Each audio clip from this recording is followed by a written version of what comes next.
Michel de Nostredame, lahir pada tanggal 23 Desember tahun 1503, meninggal pada tanggal 1 Juli tahun 1566 di Prancis, merupakan seorang dokter yang dapat meramalkan peristiwa penting di dunia. Ramalannya dikumpulkan dalam bentuk kuantrain, sejak 4 baris, yang dikumpulkan melalui sebuah terbitan yang berjudul Senturi, dan setiap senturi berisi 100 kuantrain. Oleh karena itu, banyak ramalannya yang telah terbukti, maka sebagian besar penduduk dunia mempelajari hasil karyanya itu.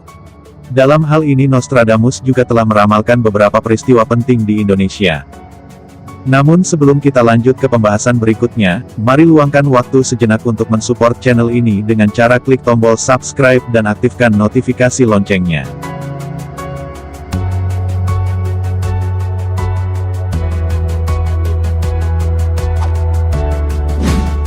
Satrio Piningit muncul di Asia. Dari 3 lautan, akan terlahir seorang yang akan menyatakan hari Kamis sebagai hari libur. Ketenaran, kemuliaan, aturan dan kekuasaannya akan tumbuh melintasi daratan dan lautan serta membawa bencana bagi timur. Lama ditunggu dia tidak akan pernah kembali ke Eropa, dia akan muncul di Asia. Salah satu anggota liga yang dikeluarkan dari Hermes yang agung, dia akan mencapai puncak kekuasaan di atas semua kekuasaan lain di timur. Senturi 10 kuantrain 75 menggambarkan bahwa akan ada tokoh yang ternyata muncul di benua Asia dan bukannya benua Eropa. Mengenai tempat kemunculannya dapat dilihat pada Senturi 1 kuantrain 50 yang menyebutkan, tokoh tersebut lahir di antara 3 lautan. Tidak salah lagi tempat yang dikelilingi 3 lautan adalah negara kita Indonesia. Apabila mau ditebak nama 3 lautan tersebut bisa jadi, Laut Cina Selatan, Laut Jawa, dan Laut Indonesia. Posisi yang pas berada di antara ketiga lautan tersebut tiada lain yaitu Pulau Jawa sebagai tempat Satrio Piningit akan muncul. Selanjutnya ada kalimat yang berbunyi, salah satu anggota liga yang dikeluarkan dari Hermes yang agung, sedikit sulit menebak maksud kalimat ini. Namun bila dihubungkan dengan Ugo Wangsit Siliwangi yang menyebutkan, pemuda gembala sudah tidak ada, sudah pergi bersama pemuda berjanggut, pergi membuka lahan baru di Lebak Cawane. Maka bisa jadi maksudnya si Satrio Piningit dikeluarkan dari keluarga besarnya, baik pihak ayah maupun pihak ibu, yang akhirnya memaksa dia untuk pergi pindah tempat ke Lebak Cawane, yang sampai saat ini masih misterius tempatnya.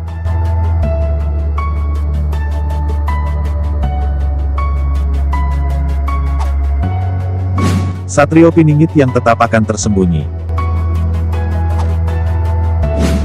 Suara ilahi akan turun dari langit dan dia tidak akan pergi lebih jauh lagi. Rahasia tetap akan tersembunyi hingga turunnya wahyu sehingga orang-orang berjalan di atas kepala. Kemudian pada Senturi 2 kuantrain 27 ada kalimat, rahasia akan tersembunyi hingga turunnya wahyu. Sepertinya cocok sekali untuk menggambarkan keadaan Satrio Piningit yang tetap akan tersembunyi sampai tiba waktunya muncul kelak.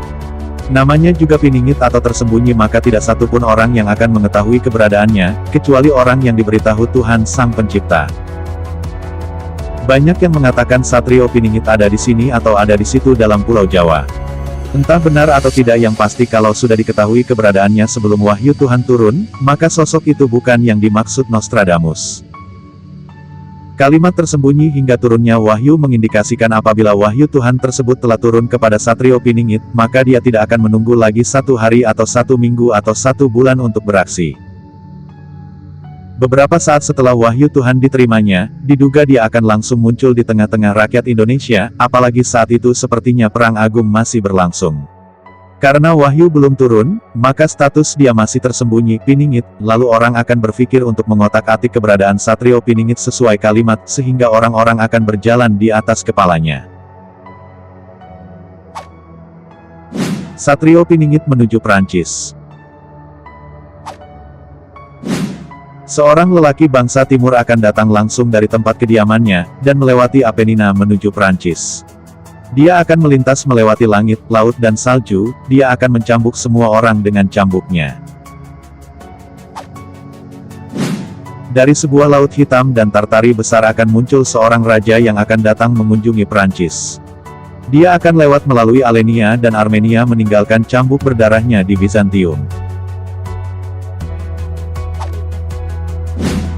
Satu-satunya nama nabi terakhir akan menetapkan hari Minggu sebagai hari istirahatnya. Dia akan berkelana jauh membebaskan bangsa besar dari perbudakan.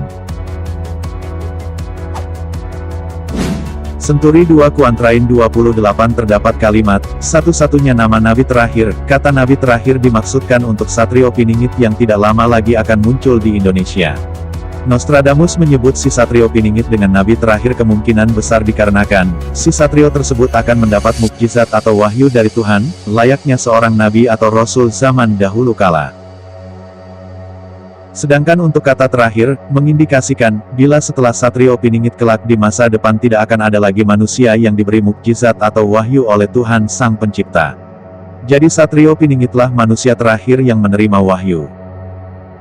Selanjutnya terdapat kalimat berkelana jauh membebaskan bangsa besar dari perbudakan. Dalam usaha untuk mewujudkan kemerdekaan Indonesia, Satrio Piningit rupanya tidak setengah-setengah, tetapi serius memperjuangkannya dengan mendatangi negara-negara penjajah dan perusak Indonesia sejauh apapun di muka bumi ini.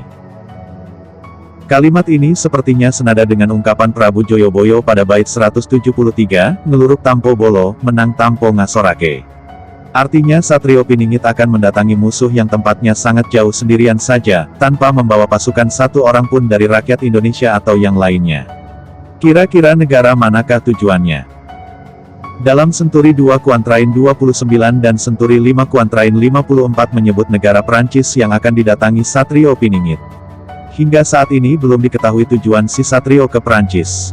Selanjutnya ada kalimat berbunyi, akan melintas melewati langit, laut dan salju. Maksudnya Satrio Piningit akan menggunakan kemampuan terbangnya untuk mendatangi negara musuh. Dalam hal ini tujuan pertama adalah Prancis. Melintas dalam kalimat ini bukan diartikan naik pesawat, akan tetapi terbang melayang di udara seperti burung yang bisa terbang. Disebutkan pula Satrio Piningit akan menggunakan senjatanya berupa cambuk untuk mencambuk semua orang yang menghalanginya ketika di Prancis.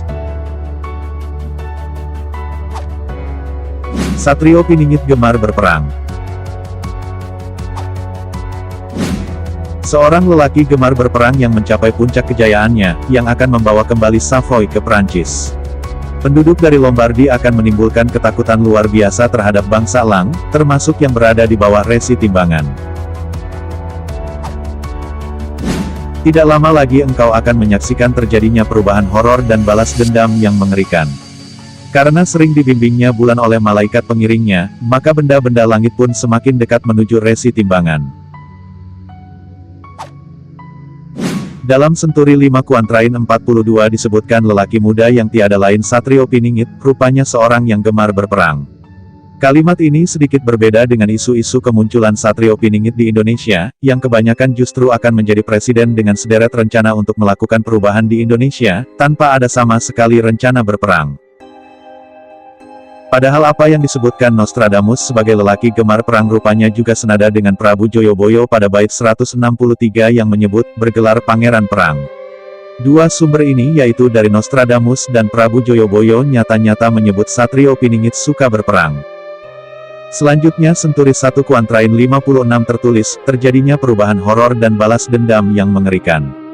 Kalimat ini dapat dimengerti bila perjuangan Satrio Piningit mewujudkan kemerdekaan Indonesia, harus salah satunya membalas dendam negara-negara yang telah merusak dan menjajah Indonesia. Hampir senada dengan ungkapan Nostradamus, Prabu Joyoboyo pada bait 159 juga telah menyebutkan, tanda datangnya perubahan zaman orang pinjam mengembalikan orang berhutang membayar, hutang nyawa bayar nyawa hutang malu dibayar malu. Terjadinya Perang Dunia akibat ulah Satrio Piningit.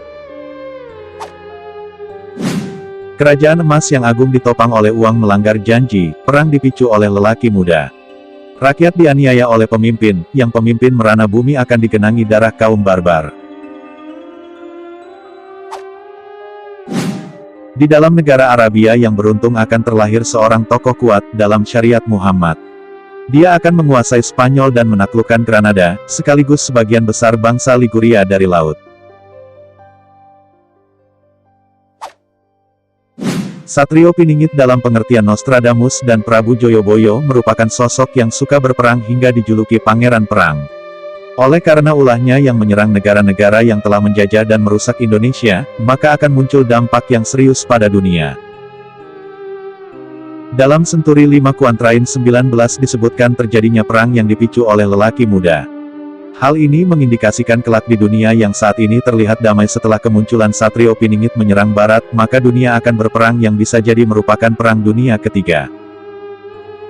Masih ada lagi akibat ulah Satrio Piningit, yaitu pada Senturi 5 Kuantrain 5 disebutkan, dari negara Arab akan terlahir tokoh kuat.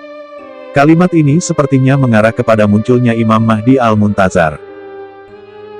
Banyak kabar beredar bila kemunculan Imam Mahdi akan terjadi Perang Dunia Ketiga yang kelak disebut Perang Armageddon, antara Imam Mahdi dan pasukannya melawan Dajjal dan pengikutnya. Berdasar Kuantrain ini maka tidak salah bila Nabi Muhammad SAW menyebut Satrio Piningit, yang merupakan pemuda Bani Tamim sebagai pembawa panji Imam Mahdi. Mengenai Perang Dunia Ketiga memang bukan berita baru lagi, banyak pihak telah memprediksi akan terjadinya peristiwa Perang Dunia tersebut.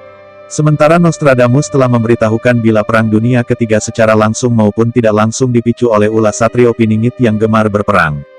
Akan tetapi jangan khawatir karena sesudah terjadi Perang Dunia Tiga kelak akan ada perdamaian, yaitu pada saat bumi mencapai zaman keemasan, dan pada saat itu pula Indonesia mencapai kemakmuran.